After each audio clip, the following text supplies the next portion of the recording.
How's it going, guys? This is Peter Verica.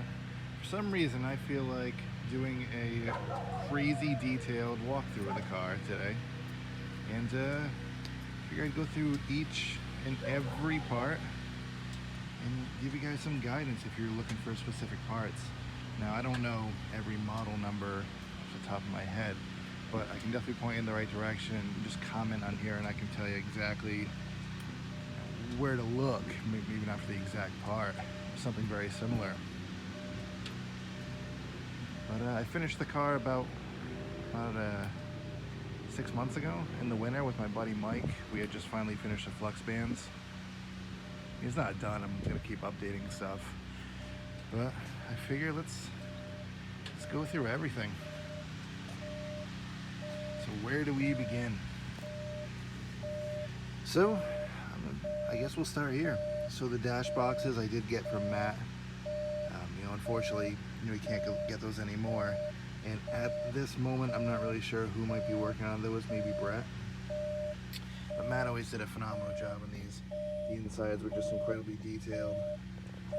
And that's still an unknown part. And next to it, the speedometer. I'm not using the Moretto electronics. I'm kind of using stuff from the group. Everything is from the group. So this one was made by my buddy Peter. You can always find these on eBay if you just search Back to the Future speedometer. I think they're only $150 and they're really good and really accurate. To the next, to the right of it, we have the Boulevard alarm clock. Now that's a real one, so I can't really help you on that one. Just keep searching eBay for copper alarm clock, or it's Boulevard was a company, but Jerger and Kipple and Peter were all the same company too, so you'll find identical clocks here and there. They're good enough. Right behind there we got the Roman contactors. Those are not the original red ones, which I know Brett had a few of those. Those were the black ones that I painted burgundy, I want to say. They're pretty good. You can see them from over here, my dirty windshield. Then right above that we have the heat sink, the radio heat sink. This one was made by Stephen Wickenden, but James Napier is about to come out with an amazing one that's a bit more accurate and a bit smaller, the way it should be. I'm going to be changing out that board too that's underneath it.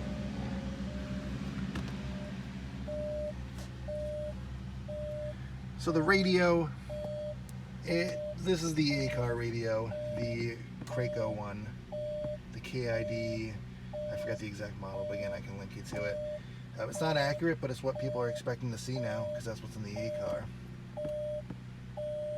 The only thing you do have to do to modify that Kraco is the back of it is actually silver, so you have to go through take it apart and paint it black.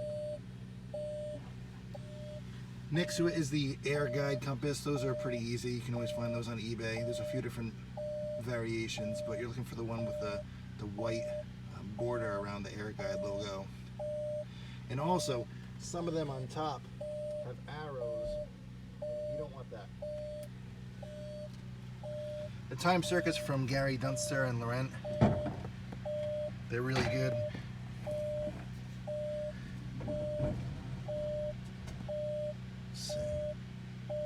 But it does come with a casting of the keypad, which I'd love to find myself a real one, but I've still yet to find one of those. Speaking of Gary Dunster, this is his TFC drive, which is phenomenal. I did replace the label with a metal one, his with plastic and holographic looking, which is good, but I bought a whole switch just for the correct metal label. And this Aeroduct hose, I can link you guys to. It's expensive. It's like $10 a foot, but you can get it from Aircraft Spruce. And the interior uses 3/4 inch, and we used to think the exterior used 1 inch, but it's actually a completely different hose, which we'll get to. The purple clamps, unfortunately, I can't really help you guys with. Those are real TA ones. Matt made the metal, and then I had found some real TA purple clamps on eBay that I bought just for the rubber. I think Moretto still sells them, but they're like 15 bucks each. And then right behind it we got the Claire box, which Gary Weaver made the shell for me with the Claire stamps on it. And I assembled it with all the terminals and all the stuff inside. Now the mesh you're looking at isn't the right mesh. I base that off of what the Shays have in their off-roader Real Claire, which, you know, still not convinced that's not accurate. It might actually be the right stuff, but oh yeah.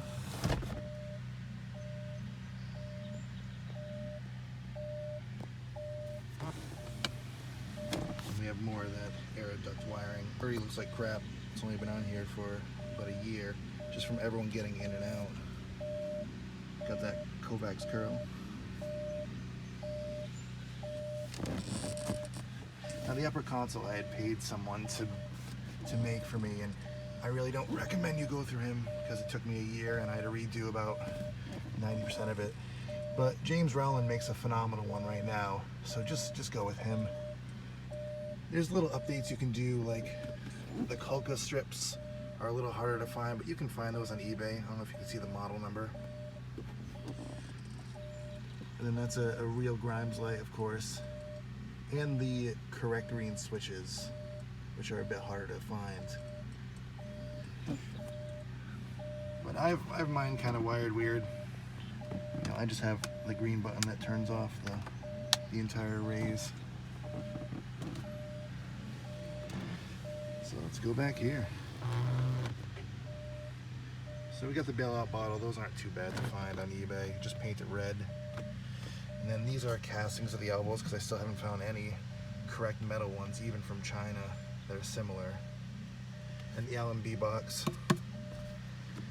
My SID or Cascade, I know that you can't really see it during the day, but that's from Delorean. It's really good. You can play Tetris on it. I think I already lost the remote though. Then the heat sinks here I got from Gary Weaver. I'm not sure who's making them right now, but the SCRs are kind of hard to find. They're pretty specific, and I should have these painted green like they were in the A car, but I haven't gotten to that yet. And this hose next to the flux capacitor, the real one was HydroFlow. This is an XRP one that I modified to look like one. It's definitely in the ballpark. Now this is a Video Bob flux, by the way. That's why it has the C-car type elbow here. But then I have, you know, the from Gary Dunster, the correct connectors up top. I mean, this car is definitely a combination of the A, B, and C. But looks good. Let's go to the other side. It's kind of awkward making one of these videos because people keep driving by and slowing down, and I look really weird kind of talking to myself. But it's okay, it's a time machine. So the plutonium gauges were initially made by Gary Dunster, but I've pretty much modified everything on it. That's a real Rentgen's gauge. It lights up. It does make the buzzer sound, but it's not that great. And I'm missing the sticker here. I'll call myself out on that one. So the way I wire my car is a bit different than everyone else's. So hidden throughout the car, I have these huge, a couple of these RAV Power, I think they're 32,000 mAh battery packs, because I have everything wired to USB. And these things last forever. I think I have 3 of them in the car, and they power all the electronics for about 8 to 10 hours. I mean, if I have, like, you know, extra things on, like the Grimes light, it'll last a little less. And of course, back here we have just got that from Brett, new VSR. This thing's really nice, guys. Check this out. I don't know if you can see that, it's lit up right now. Then the metal cord lock boxes are from James Napier. The dryer vent hose, I did have it going all the way, but it got destroyed like a day in, so I removed it. The relay banks were, oh, a little crooked. Those are available in Gary's CAD. Gary did make the the shell for me, and then I filled it in with all the relays and all the wiring. And those are pretty cool looking. Another cord lock box from James Napier. This Torn blower is trash. It's a really bad casting that I waited way too long for, and it came broken in the mail. And again, I'm not going to recommend you to get anything from that builder, who shall remain nameless. So let's venture back here. This is probably gonna be like a 30-minute video. I'm sorry, guys. So, all right. So these green tubes were from Danny Botkin. They're solid metal and they look awesome. Sorry, the mailman's walking by. And these blue capacitors are Mallory capacitors. They do come with this blue kind of wrap over it, so they're not painted or anything. Along with the orange, I think it's fuel lined wire or something, gasoline wire. Then we got the Atom Muffler 00s. The B car had two different size ones. I don't think either were the 00s, but the A car did have those. And these are real zero cans. Good luck trying to get a hold of anyone at that company. Just got the purple clamps again. That kind of just, that wire disappears behind the zero can. And then these Coca terminal strips, which I have the link for, but the company doesn't have anymore, and I haven't been able to find any more of them. The big Pacific Flex hoses, I got these from Vernon Ball, but he only did kind of one batch of them. James Napier is doing them now, and they look just as good. They look really good. Don't sleep on those. The gyro mount is from Danny Botkin, and it's really good. It's missing some Brillo pad or Scotch Brite that kind of goes in there. But no complaints on that one. And this is all standard stuff, the real zero can with the Wakefield heatsink on top. Those are pretty easy to get. Now what's really cool is my buddy Edwin made me this. It's a carbon fiber 3D printed medical heatsink. I'm still waiting for, I think James is gonna pick those up since Matt had pretty much the design perfected and he was gonna put them into production. It actually looks really good, and it's been fine in the heat of the engine. And this is a real Sikorsky hose. Again, those are kind of impossible to find these days too. And these are the hoses I was talking about that come out of the oil separators. They're slightly different than the interior ones, and I can put a link here on those. They're not too expensive. Me and Matt had discovered those right before he passed, and I think they're only about $15 or $20 each, and they're really a different material than the interior ones. I don't know if you can tell. These are just 2-inch carburetor hoses. You can probably get them at any auto place. And then the trolley hoses Matt had made. Unfortunately, I don't know where to go for those now. They were completely custom made. But you can get this crossover tube. This was from Brad Gaffey, and it's really good and not very expensive. I want to say it's $175. And then underneath that is the Aeroquip hose, which Mike Carey made for me. It's really good. It's got a custom fitting over there. I mean, it's just a standard AN12 hose, but this the blue plate is a little small. It should be larger, which I've seen a lot of people find better solutions for in the group. This is a Brad Gaffey casting. I'm just waiting for James' metal one to come in. I'm really excited about that. I got those real GE sockets in there, which came from old Jeeps and old projectors. They're super hard to find. Also, these are Mo Richardson replicas. I got them from a girl named Giada. I'm not sure her last name, but you can get them from Brad Gaffey. They're the same price and just as good, if not better. And the flux boxes are just Part 3 off-roader ones. I really wish I would have gotten James's, the metal ones, but I wasn't too much of a hurry to finish the car. And for the flux bands, the clamps Matt had made for me. I know Brett Aiken is making them now and they look just as good, so definitely hit him up for some of those. And the mesh is just from McNichols. It's standard stuff. It's super thin and easy to bend. But these are the solid 3/4 inch rods. They're sitting on Brad Gaffey's rubber mounts, which are good. They've stood up. So kind of give you a better view of these. I've had a fun debate with John Miller, all friendly, that I say the shape of the flex bands follows the door and not this trim right here. And I believe his kind of go right in the middle of it too, but you guys decide. The bend here could have been a little sharper. I could have did better on that one, but it was our first time. We didn't waste any of the bars. We used every single one of them.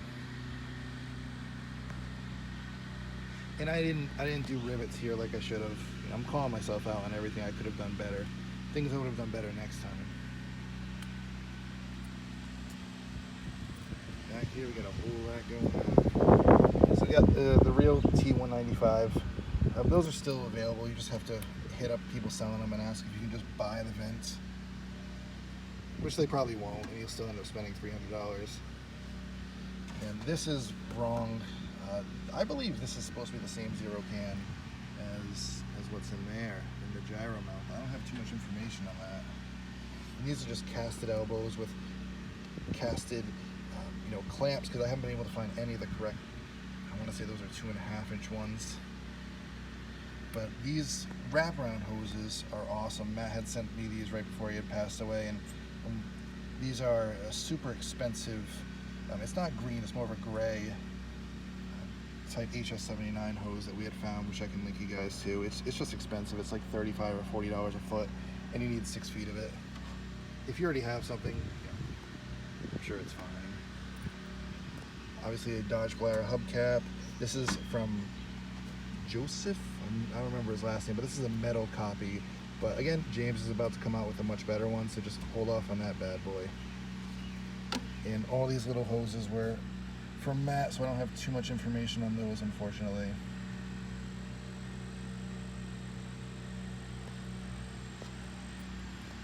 And John Miller did do my vents for me. They came out phenomenal. I think maybe eventually I might strip them down and paint them a little closer to the A car, but the welding on this thing is phenomenal. Almost too good. Take a look down here. You got the Xerox plates, which I got from Matt. You'll see a trend, and it's kind of sad. It's getting a little sadder because then you come over and you see his amazing pucks.